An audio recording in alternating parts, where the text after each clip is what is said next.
Bonsoir et bienvenue sur l'actu des sondages sur la chaîne Stats et Société, la chaîne qui vous parle de stats et de sujets de société. Donc aujourd'hui c'est une journée record avec 4 sondages publiés en 24 heures, 2 rolling, 2 sondages traditionnels et surtout certains sondages qui présentent quelques surprises. On peut même dire que certaines candidatures se retrouvent plus ou moins relancées en ce milieu de janvier. Et donc nous allons voir ça tout de suite avec pour commencer le rolling d'OpinionWay. Alors, OpinionWay présente assez peu de changements, si ce n'est une petite augmentation de l'écart entre Marine Le Pen et Valérie Pécresse en faveur de Marine Le Pen. Idem entre Yannick Jadot et Jean-Luc Mélenchon avec Yannick Jadot qui baisse d'un point. Donc ici, c'est quand même une augmentation de l'écart qui est un petit peu significatif puisque c'est 2 points d'écart. Et Emmanuel Macron qui reste à 25%. Éric Zemmour est ici à 12% stable. Donc maintenant, on va passer à l'IFOP qui présente donc là encore assez peu de changements dans l'hypothèse sans Christian Taubira. Donc pour rappel, l'IFOP teste deux hypothèses, une hypothèse sans Christian Taubira et une hypothèse avec Christian Taubira. Donc là ici à l'écran, c'est l'hypothèse sans Christian Taubira. Alors peu de changements si ce n'est Zemmour qui reprend un peu de poil de la bête à 13,5% si je puis dire, donc c'est plus un point. Marine Le Pen qui baisse d'un demi-point, alors c'est pas significatif, sauf que ça la place dorénavant à égalité parfaite. Alors petit truc, c'est que en début de semaine, l'IFOP plaçait Marine Le Pen 2 points devant Valérie Pécresse et Opinion Way les plaçait à égalité. Aujourd'hui, c'est exactement l'inverse. C'est Opinion Way qui place Marine Le Pen 2 points devant Valérie Pécresse et l'IFOP qui les place à égalité. On remarquera que Jean-Luc Mélenchon se rapproche à nouveau de la barre des 10 points. Maintenant, on va passer toujours chez l'IFOP à l'hypothèse avec Christiane Taubira. Donc ici, quelques petits changements. Le principal, c'est celui d'Éric Zemmour qui passe à 14%. Donc 14%, il se rapproche véritablement de Valérie Pécresse et de Marine Le Pen qui sont respectivement à 16 et 16,5.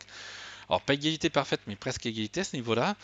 Emmanuel Macron reste très loin devant à 25,5%. Et on notera un Jean-Luc Mélenchon qui s'écarte un petit peu de Yannick Jadot, donc 5,5 contre 9% pour Jean-Luc Mélenchon, qui est là encore à 9%, c'est pas si long que ça d'avoir des 10%, et on va voir tout au long des sondages que Jean-Luc Mélenchon tourne autour d'avoir des 10% en réalité. Et bien évidemment, Christian Taubira à 4%, légère augmentation de 0,5 points. On va passer maintenant à Harris Interactive. Donc Harris Interactive était attendu puisque c'est le mercredi qu'ils sont publiés avec Challenge. Donc quelques petits changements chez eux. Donc Emmanuel Macron qui est à 25%. Donc on voit que ici Emmanuel Macron on est dans les mêmes eaux, mais ça ne va pas être toujours le cas par la suite. Égalité parfaite entre Valérie Pécresse et Marine Le Pen à 16%. Euh, Petite baisse chez Éric Zemmour. Donc, pour rappel, Harris Interactive est l'institut de sondage qui place Éric Zemmour le plus haut. Donc 17-18, donc là à 15. Il le plaçait d'ailleurs 16. La semaine dernière, c'était, je crois, à peu près les seuls. Et un Jean-Luc Mélenchon qui, là, cette fois-ci, repasse au-dessus des 10% à 11 points. Donc ici, on peut dire deux choses, c'est que Éric Zemmour reste dans la course au second tour selon Harris, ce qui n'est pas le cas de OpinionWay et de l'IFOP, et que dans le même temps, Mélenchon peut prétendre le rattraper en étant simplement à 3 points de Éric Zemmour. Yannick Jadot ici reste à 7%. Alors, Harris Interactive comme OpinionWay ne teste pas encore la candidature de Christiane Taubira. Nous allons tout simplement passer directement chez Elab. Donc Elab qui affiche aussi une belle courbe dans Gemias parce que ça permet de voir les évolutions par rapport aux précédentes semaines. Alors jusqu'ici c'était en mensuel, alors peut-être que ça va changer, ils vont passer en hebdomadaire, mais je suis pas sûr. Donc, comme Harris Interactive, nous avons une égalité parfaite entre Marine Le Pen et Valérie Pécresse. Euh, Ici, Emmanuel Macron est en baisse de 3 points à 23%, donc ça veut dire que Elab place Emmanuel Macron au même niveau que Cluster 17. Donc du coup, on a vraiment une plage d'estimation pour Emmanuel Macron qui grossit, qui peut maintenant c'est de 23 à 27%. Donc c'est une plage très large. On avait des plages qui étaient plus resserrées, c'était souvent entre 24, 25. Donc là, c'est beaucoup plus large. On notera Éric Zemmour stable à 13%, donc là par contre loin de Valérie Pécresse et de Marine Le Pen, et un Jean-Luc Mélenchon qui c'est vrai se rebaisse à 9,5 mais reste autour des 10%, et là encore, comme je vous l'ai dit, la possibilité que Jean-Luc Mélenchon rattrape Éric Zemmour reste possible, dans ce sondage-là. Donc on peut le voir, c'est pas forcément le cas dans tous les instituts de sondage. Yannick Jadot remonterait à 7 points ici. Donc Elab a fait aussi une hypothèse avec Christian Taubira pour la toute première fois, donc pas de courbe d'évolution, juste des barres ici.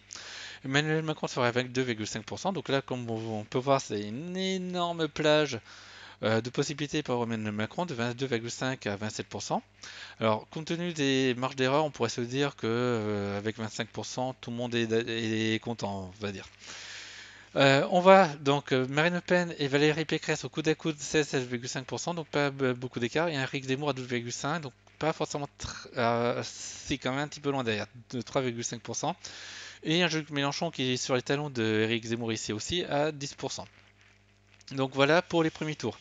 Alors, comme on peut voir pour le premier tour, on a deux enjeux qui commencent à apparaître, enfin trois enjeux même. Le premier enjeu, c'est vraiment cette concurrence énorme entre Marine Le Pen et Valérie Pécresse pour cette seconde place, pour cette qualification au second tour. Elles sont vraiment à égalité et ça, à mon avis, ça va batailler très ferme ces prochains jours, ces prochaines semaines là-dessus. Éric Zemmour, qui selon les instituts est soit encore en lice pour avoir une chance d'être au second tour, soit commence à se faire rattraper par Jean-Luc Mélenchon. Donc on a les deux hypothèses qui sont possibles, voir les deux à la fois si on regarde ici avec, non pas ici avec Elab, mais avec Harris Interactive. Hop, ça on verra ça juste après. Donc voilà, donc ici c'est un petit peu les deux à la fois. Donc voilà, et donc on a vraiment deux enjeux qui sont là-dessus. On va passer maintenant au second tour. Donc premier second tour, donc on reprend Opinion White, donc avec Emmanuel Macron contre Marine Le Pen 56 et 44%, pas de changement, c'est comme hier. On passe vite aussi avec Valérie Pécresse chez Opinion White, c'est comme hier, 54-46%, un écart qui est encore important. Au niveau de l'IFOP, ben c'est la même chose, hein, 57-43 pour le duel Macron-Le Pen. Et 53,5-46,5 pour le duel donc Macron-Valérie Pécresse avec donc très peu d'évolution. Un écart qui reste assez consistant, assez important, même s'il est un peu moins important que chez Opinion Way. Maintenant, on va passer à Harris Interactive, donc là qui est présente ensemble. 52-48 dans le cas de Valérie Pécresse, donc un écart assez resserré.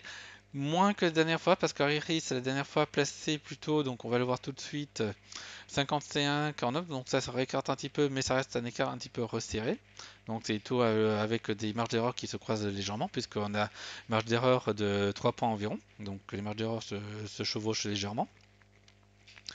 Marine Le Pen, Emmanuel Macron, donc 55 pour Emmanuel Macron, donc là 10 points d'écart, ça reste quand même un écart très important. Donc ici, c'est assez intéressant, c'est l'évolution des écarts qui est plutôt en augmentation pour Harris Interactive. Donc on était à 53-47, donc un écart assez modéré au printemps dernier, et là en un peu moins d'un an, on est passé à 10 points d'écart, quoi, tout simplement. Et dans le cas avec une candidature des Zemmour, bon, on va voir directement, donc là l'écart sera très important. Et là, bon, on voit que même les courbes, il n'y a pas photo, donc c'est 20 points d'écart, plus de 20 points d'écart, c'est énorme. Je reste sur cette courbe parce qu'on peut avoir des choses intéressantes avec Elab tout de suite. Donc pour le second tour chez Elab, hop, on va aller à la bonne page. Donc ça c'est la plus grosse entre guillemets surprise du jour. Elab qui annonce une égalité parfaite entre Emmanuel Macron et Valérie Pécresse. Donc petit changement par rapport à la dernière fois. On voit que par rapport à la dernière fois c'est une petite variation. Mais si on voit les sondages de la semaine dernière, du début de cette semaine, on avait très souvent des écarts qui étaient de plus importants entre Macron et Valérie Pécresse. Là ce sondage remet entre guillemets Valérie Pécresse dans la course à la présidence. Ça redonne à Valérie Pécresse l'argument comme quoi elle peut battre Macron, donc un argument de vote utile pour tous les mécontents d'Emmanuel Macron.